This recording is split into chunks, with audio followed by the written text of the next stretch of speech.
السلام علیکم ورحمۃ اللہ وبرکاتہ۔ الحمدللہ رب العالمین والصلاة والسلام علی سید المرسلین، اما بعد فاعوذ باللہ من الشیطان الرجیم،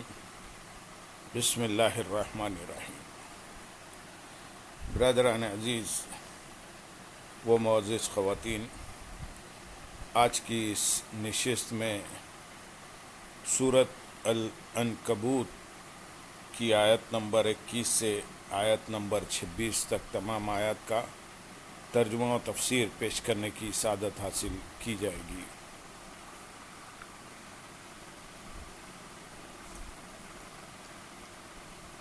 يعذب من يشاء ويرحم من يشاء وإليه تقلبون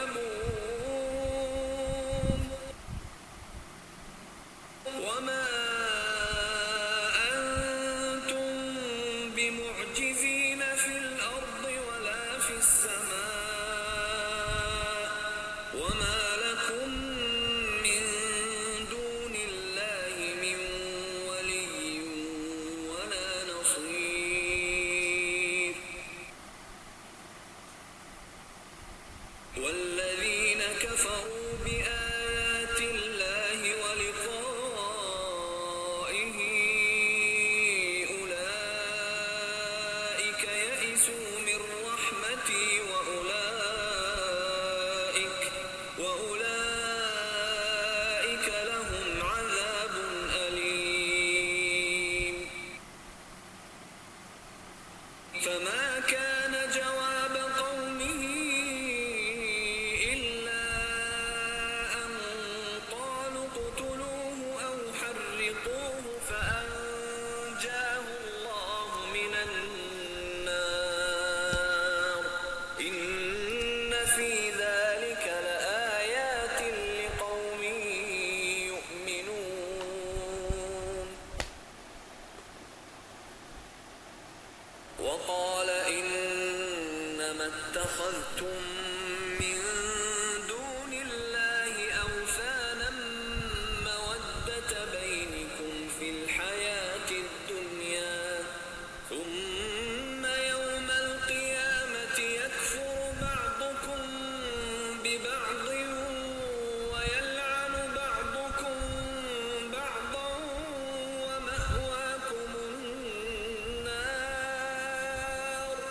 ومأواكم النار وما لكم من ناصرين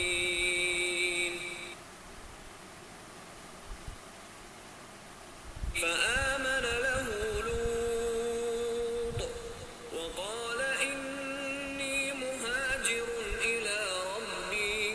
إنه هو العزيز الحكيم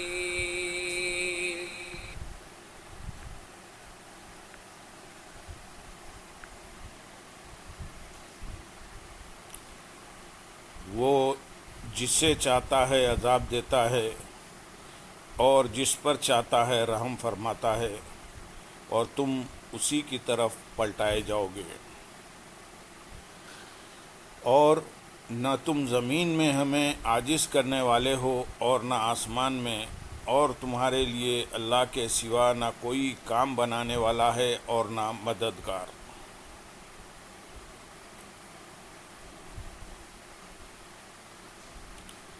یعذب من یشاء، وہ جسے چاہتا ہے عذاب دیتا ہے، یعنی اللہ تعالیٰ اپنے عدل کی وجہ سے جسے چاہے عذاب دیتا ہے اور اپنے فضل کی بنا پر جسے چاہتا ہے بخش دیتا ہے۔ اور اے لوگو، تم قیامت کے دن اسی کی طرف پلٹائے جاؤ گے، تو وہ تمہیں تمہارے اعمال کے حساب سے جزا جو چاہے دے گا۔ اور نہ تم زمین میں ہمیں عاجز کرنے والے ہو۔ اس کا ایک معنی یہ ہے کہ اے کافرو، نہ تم زمین میں اپنے رب عز و جل کو عاجز کرنے والے ہو اور نہ آسمان میں، الغرض اس سے بچنے اور بھاگنے کی کہیں کوئی جگہ نہیں۔ دوسرا معنی یہ ہے کہ نہ زمین والے اللہ تعالیٰ کے حکم اور قضا سے کہیں بھاگ سکتے ہیں اور نہ آسمان والے ایسا کر سکتے ہیں، اور تمہارے لیے اللہ کے سوا نہ کوئی کام بنانے والا ہے اور نہ مددگار۔ اس آیت اور اس جیسی دیگر آیتوں میں خطاب کفار سے ہوتا ہے کہ اے کافرو، تمہارے لیے اللہ تعالیٰ کے سوا نہ کوئی کام بنانے والا ہے اور نہ کوئی مددگار جو تمہیں اللہ تعالیٰ کے عذاب سے بچا سکے۔ یا ایسی آیات میں یہ مراد ہوتا ہے کہ اے لوگو، تمہارا کوئی ایسا حمایتی یا مددگار نہیں جو اللہ تعالیٰ کے مقابلے میں تمہاری حمایت اور مدد کر سکے۔ ایمان والوں کے لیے اللہ تعالیٰ کی طرف سے بہت سے مددگار ہیں جو اللہ تعالیٰ کی اجازت اور عطا سے ان کی مدد اور شفاعت فرماتے ہیں۔ آیت نمبر 23 میں ارشاد ہے، اور وہ جنہوں نے اللہ کی آیتوں کا اور اس سے ملنے کا انکار کیا، وہی لوگ ہیں جو میری رحمت سے مایوس ہیں اور ان کے لیے دردناک عذاب ہے۔ یعنی جو لوگ قرآن مجید اور قیامت کے دن دوبارہ زندہ کیے جانے پر ایمان نہ لائے، وہی لوگ ہیں جو اللہ تعالیٰ کی رحمت سے مایوس ہیں، اور وہ اپنے کسی نیک عمل کی جزا و ثواب کے قائل نہیں، کیونکہ جب وہ قیامت اور جنت کے ہی منکر ہیں تو اللہ تعالیٰ کی رحمت اور جزا کے قائل کیسے ہو سکتے ہیں؟ ایسے لوگوں کے لیے جہنم کا دردناک عذاب ہے۔ آیت نمبر 24 میں ارشاد ہے، تو ابراہیم کی قوم کا کوئی جواب نہ تھا مگر یہ کہ انہوں نے کہا انہیں قتل کر دیا، اور انہیں قتل کر دو یا جلا دو تو اللہ تعالیٰ نے انہیں آگ سے بچا لیا۔ بے شک اس میں ایمان والوں کے لیے ضرور نشانیاں ہیں۔ تو ابراہیم کی قوم کا کوئی جواب نہ تھا مگر یہ کہ انہوں نے کہا، جب حضرت ابراہیم علیہ السلام نے اپنی قوم کو ایمان کی دعوت دی، اللہ تعالیٰ کی وحدانیت پر دلائل قائم کیے اور نصیحتیں فرمائیں، تو اس کے جواب میں ان لوگوں نے کہا انہیں قتل کر دو یا جلا دو۔ یہ انہوں نے آپس میں ایک دوسرے سے کہا یا سرداروں نے اپنی پیروی کرنے والوں سے کہا۔ بہرحال کچھ کہنے والے تھے اور کچھ اس پر راضی ہونے والے، اس لیے وہ سب کہنے والوں کے حکم میں ہیں۔ ان سب نے حضرت ابراہیم علیہ السلام کو جلانے پر اتفاق کر لیا، اور جب انہوں نے حضرت ابراہیم علیہ السلام کو آگ میں ڈالا تو اللہ تعالیٰ نے اس آگ کو ٹھنڈا کر کے اور حضرت ابراہیم علیہ السلام کے لیے سلامتی والی بنا کر انہیں بچا لیا۔ بے شک جو اللہ تعالیٰ نے کیا اس میں ایمان والوں کے لیے اللہ تعالیٰ کی وحدانیت اور قدرت پر دلالت کرنے والی ضرور عجیب عجیب نشانیاں ہیں، جیسے آگ کا اس کثرت کے باوجود اثر نہ کرنا اور سرد ہو جانا اور اس جگہ گلشن پیدا ہو جانا، اور یہ سب پل بھر سے بھی کم وقفے میں ہونا وغیرہ۔ آیت نمبر 25 میں ارشاد ہے، اور ابراہیم نے فرمایا تم نے تو دنیاوی زندگی میں اپنی آپس کی دوستی کی وجہ سے اللہ کے سوا یہ بت معبود بنا لیے ہیں، پھر قیامت کے دن تم میں ایک دوسرے کا انکار کرے گا اور ایک دوسرے پر لعنت کرے گا، اور تم سب کا ٹھکانہ جہنم ہے اور تمہارا کوئی مددگار نہیں۔ اس آیت کی ایک تفسیر یہ ہے کہ جب حضرت ابراہیم علیہ السلام سلامتی کے ساتھ آگ سے باہر تشریف لے آئے تو آپ نے کفار سے فرمایا کہ تم نے کسی دلیل کے بغیر صرف بتوں سے دوستی کی وجہ سے انہیں اپنا معبود تو بنا لیا، لیکن یاد رکھو تمہاری یہ محض نام کی ظاہری دوستی بھی صرف دنیا کی زندگی تک رہے گی، پھر قیامت کے دن تمہارا حال یہ ہوگا کہ تم اپنے معبودوں کا انکار کر دو گے اور تمہارے معبود تمہاری عبادت کا انکار کر دیں گے، تم ایک دوسرے پر لعنت کرو گے اور ایک دوسرے پر الزام تراشی کرو گے، بت کہیں گے کہ تم لوگوں نے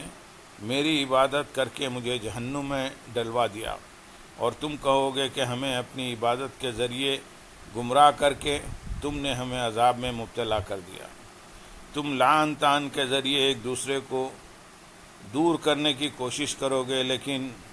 دور نہ ہوگے، بلکہ جس طرح دنیا میں اکٹھے تھے اسی طرح جہنم میں بھی اکٹھے کر دیے جاؤ گے، اور جہنم کی آگ تمہاری آگ کی طرح نہیں جس سے اللہ تعالیٰ نے مجھے نجات دی اور میری مدد فرمائی، بلکہ تم جہنم کی آگ میں ہی رہو گے اور اس میں تمہارا کوئی مددگار نہ ہوگا۔ دوسری تفسیر یہ ہے کہ جب حضرت ابراہیم علیہ السلام سلامتی کے ساتھ آگ سے باہر تشریف لے آئے تو آپ نے کفار سے فرمایا، میں نے تمہارے سامنے تمہارے مذہب کا باطل ہونا بیان کیا اور تم سے اس کا کوئی جواب بھی نہ بن پڑا، پھر بھی تمہارا بتوں کی پوجا پر قائم رہنا صرف اندھی تقلید ہے، کیونکہ تم آپس میں ایک دوسرے سے دوستی اور محبت رکھتے ہو، اس لیے تم میں سے کوئی نہیں چاہتا کہ وہ سیرت اور طریقے میں اپنے دوست سے جدا ہو، یا تمہاری اور تمہارے آباء و اجداد کے مابین دوستی ہے، تم ان کے وارث ہوئے، تم نے ان کے عقیدے کو اختیار کر لیا اور ان کی جہالت و گمراہی کو مضبوطی سے تھام لیا، لیکن یاد رکھو کہ تمہاری یہ دوستی اس فانی دنیا تک ہی محدود رہے گی، پھر قیامت کے دن تمہارا حال یہ ہوگا کہ سردار اپنے پیروکاروں سے کہیں گے کہ ہم تمہیں نہیں پہچانتے، اور پیروکار اپنے سرداروں پر لعنت کرنے لگیں گے، اور تم سب کا ٹھکانہ جہنم ہوگا اور تمہارا کوئی مددگار نہ ہوگا کہ وہ تمہیں جہنم سے نکال دے، جس طرح مجھے تمہاری بھڑکائی ہوئی آگ سے نکالا گیا۔ آیت نمبر 26 میں ارشاد ہے، تو ابراہیم کی تصدیق لوط نے کی اور ابراہیم نے فرمایا، میں اپنے رب کی سرزمین شام کی طرف ہجرت کرنے والا ہوں، بے شک وہی عزت والا حکمت والا ہے۔ جب اللہ تعالیٰ کے فضل و کرم سے حضرت ابراہیم علیہ السلام آگ سے صحیح سلامت تشریف لائے تو آپ کا یہ معجزہ دیکھ کر حضرت لوط علیہ السلام نے آپ کی رسالت کی تصدیق کی۔ آپ حضرت ابراہیم علیہ السلام کی سب سے پہلے تصدیق کرنے والے ہیں۔ یاد رہے کہ یہاں ایمان سے رسالت کی تصدیق ہی مراد ہے، کیونکہ اصل توحید کا اعتقاد تو ان کو ہمیشہ سے حاصل ہے کہ انبیاء اکرام علیہ السلام ہمیشہ ہی مومن ہوتے ہیں اور کسی حال میں ان سے کفر کا تصور تک نہیں کیا جا سکتا۔ اور ابراہیم نے فرمایا، میں اپنے رب کی طرف ہجرت کرنے والا ہوں۔ حضرت ابراہیم علیہ السلام کے آگ سے صحیح سلامت تشریف لانے اور اتنا عظیم الشان معجزہ دیکھنے کے باوجود آپ کی قوم ایمان نہ لائی اور کفر و شرک پر بضد رہی تو آپ نے اس جگہ سے ہجرت کرنے کا ارادہ فرمایا۔ چنانچہ آپ نے عراق سے سرزمین شام کی طرف ہجرت فرمائی۔ اس ہجرت میں آپ کے ساتھ آپ کی بیوی حضرت سارہ رضی اللہ تعالیٰ عنہ اور حضرت لوط علیہ السلام تھے۔ اس آیت سے دو مسئلے معلوم ہوئے، ایک بوقت حاجت ہجرت کرنا انبیاء اکرام علیہ السلام کی سنت ہے، اور دوسرا ایسی جگہ چلا جانا جہاں اللہ تعالیٰ کی عبادت کرنے میں کوئی روک ٹوک نہ ہو۔ دراصل اللہ تعالیٰ کی طرف جانا ہے، کیونکہ اللہ تعالیٰ جگہ سے پاک ہے تو اس کے حق میں یہاں وہاں سب برابر ہے۔ اللہم صلی علی سیدنا محمد وعلی آل سیدنا محمد وبارک وسلم وآخر دعوانا ان الحمد للہ رب العالمین۔